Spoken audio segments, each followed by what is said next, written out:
Hello, welcome back to my channel. Today I have another oil painting video. I'm starting this painting by blocking in the darkest areas in black acrylics. I like to do this in acrylics because it dries really quickly and I can just layer my oils on top.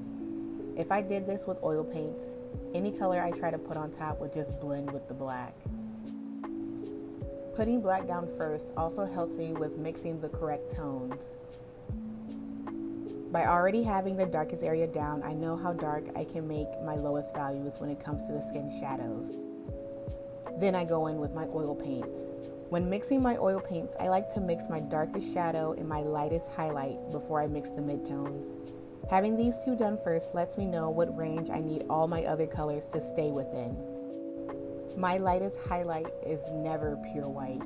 Things in real life is rarely ever a pure white.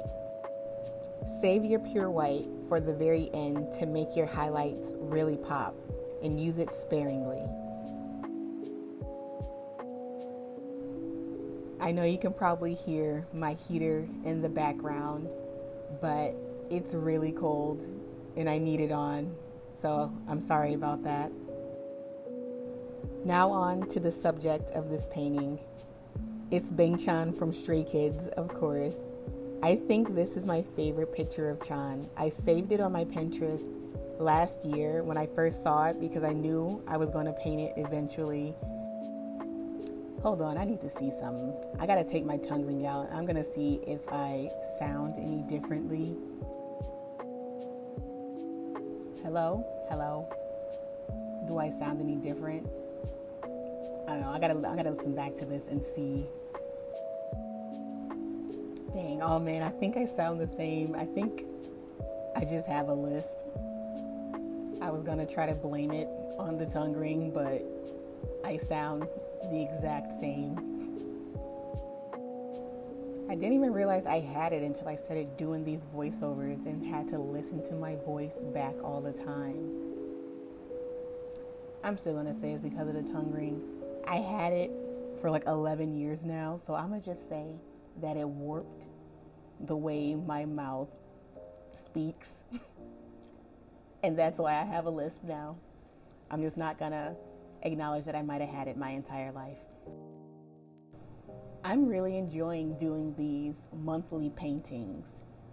Like this was April's painting, and now that it's May, I haven't decided on what I'm gonna do yet, but it's probably going to be a painting I promised my brother I was gonna make like a year ago. I promised him a few different paintings. I just haven't done them yet. But a couple days ago when I seen him, I promised I would get him his painting by his birthday, which is the 30th of this month, so May 30th. And I haven't started it yet. But I'm going to do it because I'm convinced this time he's actually going to beat me up if I don't get him this painting.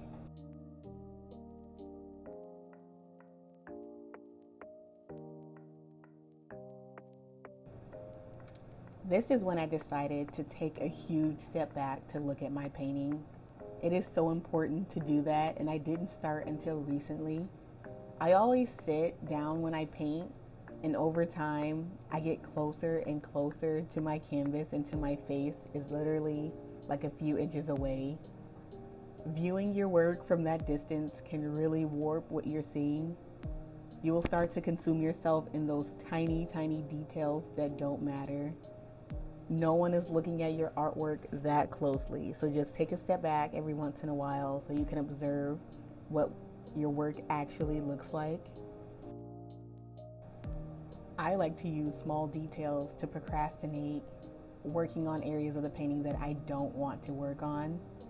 So like for the ear and the teeth, I put off working on those as long as I could before I just kind of got tired of looking at the green blotches.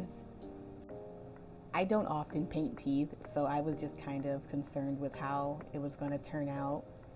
And I just don't like painting ears, so that's why I avoided doing it for so long. I used to be that way about noses. I used to save the nose until like the end of the painting because I did not want to work on it. But I've gotten a lot better at it, and this one turned out really good.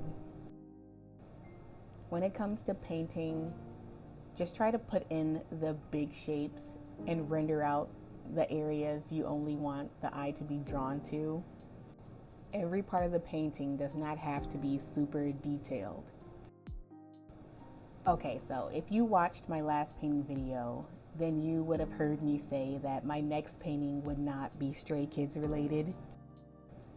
And obviously, I lied. I lied to you, I lied to me, I lied to everyone. But I don't care.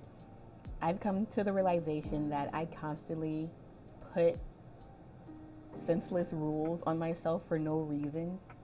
Like, you've already drawn this thing, you can't draw it again. You can only work on this for this amount of time before it needs to be done. Like, why? Why can't I paint this subject I'm really into right now as many times as I want? Why can't I take all month to work on this painting? Which I did. I worked on this painting almost the entire month of April, and it felt good to take my time. I usually limit myself to like 2 sessions for a painting.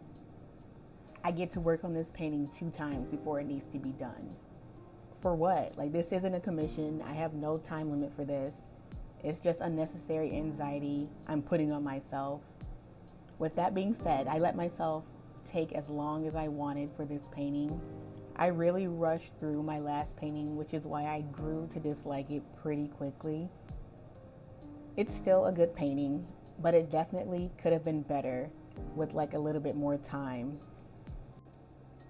This painting took around 7 hours to finish, just like the last one, but that time was spread out over an entire month, not just 2 days. I gave myself breaks to easier see what I wanted to change. I let myself walk away and come back a week or so later. That made a huge difference. Is this painting perfect? Not at all. There are a lot of things I know I need to improve on, but as of right now, I'm extremely proud of it. And I don't know what my next painting will be, but I'm not going to put any restrictions on myself.